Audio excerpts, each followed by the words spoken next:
नक्कीच आमच्या घरामध्ये लग्नाचं कार्य सुरू होतं, पण तुम्ही एकंदरीत बघितलात की आमचे परिवारातले सर्वच लोक प्रचारामध्ये त्या ठिकाणी व्यस्त होते।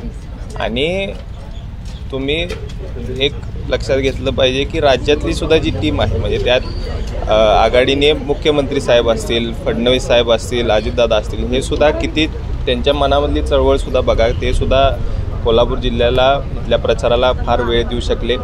आणि ह्या कारणामुळं या ठिकाणी ही जी आता ह्या ठिकाणी शिवसेनेची सीट आहे ती मोठ्या फरकाने निवडून येणार आहे, आपल्याला 4 जूनला दिसतो। नक्कीच राज्यामध्ये उष्णतेचं वातावरण असल्यामुळं काही लोक म्हणतात की मतदानाची टक्केवारी थोडी कमी झाली, पण आता त्याबद्दल मोठ्या प्रमाणात अवेअरनेस कॅम्पेन झालेले आहेत। जागरूकता आता लोकांमध्ये वाढवण्याचा मागच्या 15 दिवसामध्ये मोठा प्रयत्न झालेला आहे आणि आजच्या दिवशी तुम्हाला त्यामध्ये सुद्धा फरक दिसतो। गेल्या 10 वर्षात जे आदरणीय पंतप्रधान मोदीजींनी काम केलेलं आहे ते सर्वांच्या समोर आहे।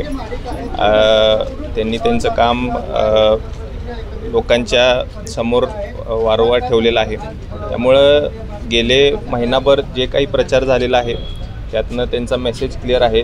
2047साठी मोदीजी काम करत आहेत।